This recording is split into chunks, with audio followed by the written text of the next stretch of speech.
தமிழக முதல்வர் மு க ஸ்டாலின் பங்கேற்கும் இந்திய யூனியன் முஸ்லீம் லீக் நடத்தும் மஹல்லா ஜமாத் ஒருங்கிணைப்பு மாநில மாநாடு இன்று மாலை 4 மணிக்கு கும்பகோணத்தில்.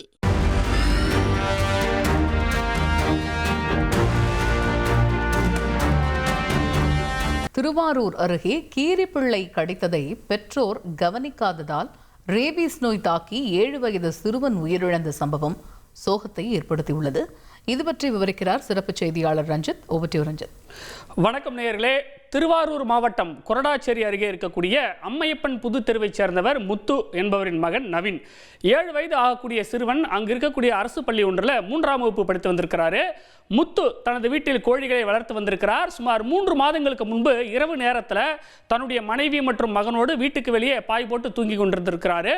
அப்ப கோழியை பிடிப்பதற்காக வந்த கீரிப்பிள்ளை ஒன்று தூங்கிக் கொண்டிருந்த சிறுவன் நவீனின் கையை கடித்து விட்டது. கீரிப்பிள்ளை கடித்தவுடன் சிறுவன் வலியால் அலறி இருக்கிறான். அருகில் இருக்கக்கூடிய ஒரு மெடிக்கல் ஷாப்ல சிறுவனுக்கு ஊசி போட்டதாக தந்தை சொல்லியிருக்கிறாரு. இந்த நிலையில கடந்த 4 நாட்களுக்கு முன்பு அந்த சிறுவனுக்கு திடீரென காய்ச்சல் அதிகமானது. உடனடியாக பெற்றோர் பதறி போய் திருவாரூர் அரசு மருத்துவக் கல்லூரி ஆஸ்பத்திரியில் சிறுவனை அனுமதிக்கிறாங்க. தீவிர சிகிச்சை பிரிவில் அனுமதிக்கப்பட்டு சிகிச்சை பெற்று வந்த நிலையில் காய்ச்சல் அதிகமாகி சிறுவன் பரிதாபமாக உயிரிழந்தான்.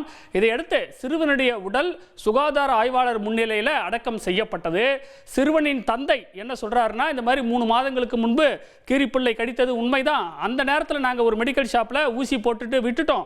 3 மாதங்களுக்கு பிறகு திடீர்னு ஃபீவர் அதிகமாக வந்துருச்சு. ஹாஸ்பிட்டல் கொண்டு போனால் உங்கள் பையனை காப்பாற்றவே முடியாதுன்னு மருத்துவர்கள் கைவிரித்து விட்டதாக ஆதங்கப்பட்டு சொல்றாரு. அந்த பேட்டியை பார்க்கலாம். கீரிப்பிள்ளை கடிச்ச விஷம் தான் இல்லைங்கள.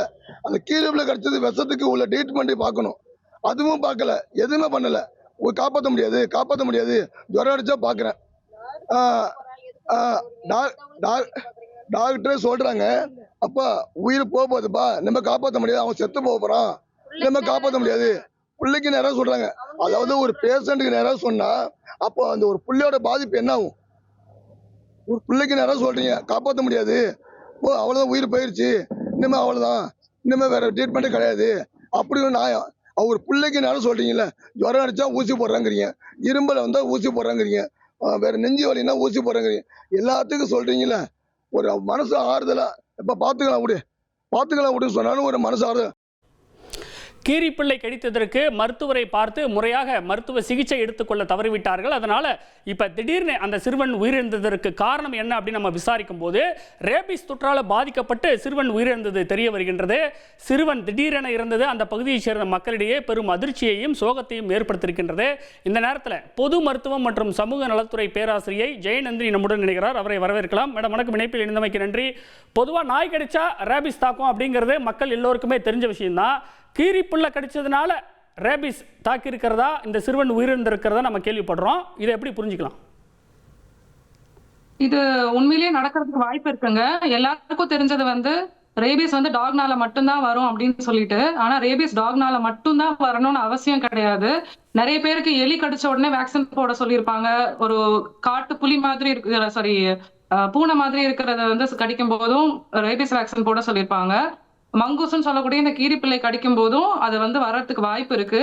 எந்த ஒரு பாலூட்டியா இருந்தாலும் ரேபிஸ் அதுக்கு அஃபெக்ட் ஆயிருக்கு அப்படின்னும் போது அதுகிட்ட இருந்து அது யாரையாவது கடிச்சதுன்னா அவங்களுக்கு வரத்துக்கு கட்டாயம் வாய்ப்பு இருக்குங்க. இப்ப இந்த சம்பவத்துல ரேபிஸ் தாக்கிய பிற்பாடு அவர் மருத்துவமனைக்கு போனதுனால தான் உயிரை காப்பாற்ற முடியல அப்படின்னு நம்ம புரிஞ்சுக்கலாமா? ஏன்னா அவருடைய தந்தை மருத்துவர்களை குற்றம் சாட்டுறாரு, முறையான சிகிச்சை கொடுக்கலன்னு. இது அப்படி இல்லைங்க. உடனே அதாவது ரேபிஸ் எப்படி வகைப்படுத்தலாம்னா ஒரு கேட்டகரி 1, 2, 3ன்னு சொல்லிட்டு வகைப்படுத்தலாம். குழந்தை ஒரு எதுவுமே மேல அந்த தோல் எந்த கீறலும் இல்லை அப்படின்னா அந்த டைம்ல அவங்க கூட்டு போகாம இருந்தா ஓகே. அவங்களே சொல்லியிருக்காங்க கடிச்சிருக்கு, அது காயம் ஆகியிருக்குன்னு. காயம் ஆன உடனேவே அவர் முதல் கட்டமாவே பக்கத்துல இருக்க ஒரு சப் சென்டருக்கோ இல்ல பிஹெச்சிக்கோ போயிருந்தாவே கட்டாயம் அவங்க வலியுறுத்திருப்பாங்க அந்த ரேபிஸ் வேக்சினை போடுறதுக்கு. டிடி மட்டும் போட்டுட்டு விட்டுருந்தாங்கன்னா தான் அது தப்பு. ரேபிஸ் வேக்சின் போட்டிருந்தாங்கன்னா கட்டாயம் காப்பாத்திருக்க முடியும். ஆனா அது எல்லாமே 3 மாசத்துக்கு முன்னாடி நடந்தது. ரேபிஸோட வைரஸோட தாக்கம் ஆரம்பிக்கிறதுக்கு 7 நாள்ல சில பேருக்கு 3 மாசம் வரை ஆகும். சில பேருக்கு 1 வருஷம் ஆனாலும் சில பேருக்கு அது அஃபெக்ட் ஆகாம தெரியாம இருக்கும். உள்ள இருக்கும் ஆனா தெரியாம இருக்கும். 1 வருஷம் கழிச்சு கூட இறந்து போகலாம். அது ரேர் கேஸ். ஆனா மினிமம் 1 மந்த்ல இருந்து 3 மாசத்துக்குள்ள அஃபெக்ட் ஆனவங்க போஸ்ட் எக்ஸ்போஷர் ப்ரொஃபைலாக்சிஸ் மினிமம் எடுத்திருந்தா கூட சேவ் பண்ணிருக்கலாம். ஆனா வேக்சினே போடாம போனது மட்டும்தான் தப்பு. மத்தபடி வேக்சின் போட்டிருந்தா கட்டாயம் குழந்தைய வந்து காப்பாத்திருக்கலாம். அவர் வந்து லேட் ஸ்டேஜ்ல போயிட்டாங்க போகிறது. ஏர்லி ஸ்டேஜ்ல போயிருந்து ஏர்லி ஸ்டேஜ்ல அந்த எந்த ஒரு சிம்டமும் தெரியாதப்போ அவங்க போயிருந்தாங்கன்னா, சிம்டம் தெரிஞ்சதுக்கு அப்புறம் போனாங்கன்னா அது லேட் ஸ்டேஜ் தான். சிம்டம் தெரியாததுக்கு முன்னாடியே போயிட்டு இருந்தாங்கன்னா அவங்களை கட்டாயம் வந்து போஸ்ட் எக்ஸ்போஷர் ப்ரொஃபைலாக்சிஸ் வேக்சின் போட்டு காப்பாத்திருக்கலாம். இப்போ பொதுவாக வீட்டு சூழலில் இருக்கக்கூடிய வேற எந்த பிராணிகள் கிட்ட மக்கள் உஷாராக இருக்கணும்? ஏன்னா நாய் கடிச்சா ரேபிஸ் பருவம், ரேபிஸால் ஆண்டுதோறும் உயிரிழப்புகள் இருக்குது, நமக்கு தெரிஞ்ச விஷயம். இப்போ கீரிப்புள்ள இந்த வரிசையில் வேற எந்த பிராணிகள்லாம் இருக்கு? பால் ஊட்டி எந்த ஒரு அனிமல் வந்து பால் ஊட்டுதோ, அது மங்கியா இருந்தாலும் சரி, இல்லைன்னா வந்து நாயா இருந்தாலும் சரி, பூனையா இருந்தாலும் சரி, இல்ல எலி வந்து பால் ஊட்டுறதை விட எலியா இருந்தாலும் சரி ரொம்ப ஜாக்கிரதையா இருக்கணும். இந்த காட்டு எலிகள்லாம் வந்து பெருச்சாலின்னு சொல்லுவோம் இல்லையா, அந்த மாதிரி காட்டு எலிகள்லாம் வந்து ரொம்ப ஜாக்கிரதையா இருக்கணும். இந்த அனிமல்ஸ் சார்ந்த விஷயங்கள் பண்றாங்க இல்லையா, அதாவது ஆடு மேய்க்கிறவங்க, இல்லைன்னா வந்து இந்த குரங்கு கூட எல்லாம் நிறைய பேர் இருப்பாங்க. அந்த மாதிரி ரொம்ப அனிமல்ஸ் நிறைய இருக்கிற இடத்துல யார் இருக்காங்களோ அவங்க வந்து ரொம்ப ஜாக்கிரதையா இருக்கணும். தெருவுல வந்து நாய்கள் போகும்போது நாய் எல்லாருக்குமே தெரியும், நாய்கிட்ட ஜாக்கிரதையா இருக்கணும்னு சொல்லிட்டு அவங்க கிட்டயும் அந்த மாதிரியான அனிமல்ஸ் கிட்டயும் ஜாக்கிரதையா இருக்கணும். இப்போ இன்னொரு பொதுவான சந்தேகம் என்னன்னா, கீரிப்பிள்ளையை பொறுத்த வரைக்கும் பொதுவாக மனுஷனை கண்டாலே பயந்து ஓடக்கூடிய சுபாவம் தான் அப்படின்னு சொல்றாங்க. ஆனா அது கடிச்சது அப்படிங்கிறத எப்படி நம்ம புரிஞ்சுக்கலாம்? எந்த ஒரு விலங்குமே அது பாட்டுக்கு அது இருக்கும், நம்ம பாட்டுக்கு நம்ம இருக்க வெறியும். அது பயந்துச்சுன்னா அதை வந்து அது ப்ரொடெக்ட் பண்றதுக்கு அது என்ன வேணா பண்ணும். அது பயந்து ஓடுறது எல்லா சமயமும் நடக்கணும்னு அவசியம் இல்லை. இந்த சினாரியோல இந்த குழந்தை வந்து தூங்கிட்டு இருந்த குழந்தை, அது கால் அசையும் போது இல்ல அந்த குழந்தை திரும்பும் போது அந்த கீரிப்பிள்ளைக்கு தன்னை தாக்க வர்ற மாதிரி தெரிஞ்சிருக்கலாம். அதுக்கு வந்து 5 ஜீவன் தான், அதுக்கு தெரியாது இது குழந்தை இது பெரியவங்கன்னு சொல்லிட்டு இவங்களை கடிக்கணும் கடிக்க கூடாதுன்னு தெரியாது. அது வந்து தாக்க வரதா அந்த கால் திரும்புற அசைவை கூட அப்படி நினைச்சு கடிச்சிருக்கலாம். நம்மளால எதையுமே வந்து யூகிச்சுதான் சொல்ல முடியுமே தவிர்த்து நம்ம நேர்ல எதையுமே பார்க்கல, அதனால அதை பத்தி சொல்ல முடியாது. நன்றி மேடம். இணைப்பில் வந்து உங்களுடைய கருத்துக்களை பகிர்ந்து கொண்டமைக்கு மிக்க நன்றி. நேயர்களே, இந்த சம்பவத்தின் மூலமாக நாம் புரிந்து கொள்ள வேண்டியது, நாய் கடித்தால் மட்டும்தான் மக்கள் உஷாராக இருக்கணும், ரேபிஸ் தடுப்பூசி போட்டுக்கணும் அப்படின்னு இல்லை.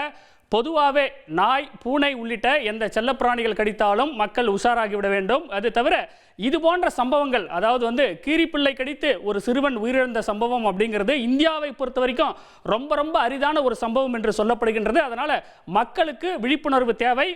ரேபிஸ் தாக்குவதற்கு முன்பாக நீங்கள் வந்து தடுப்பூசி போட்டுக்கொண்டால்தான் உயிரை காப்பாற்ற முடியும். ரேபிஸ் தாக்கிய பிறகு, அறிகுறிகள் வெளிப்பட்ட பிறகு, மருத்துவமனையில் சேர்ந்த பிறகும் சிகிச்சை எடுத்துக்கொண்டாலும் அதில் எந்தவித பயனும் இல்லை என்று மருத்துவ நிபுணர்கள் எச்சரிக்கை விடுக்கிறார்கள்.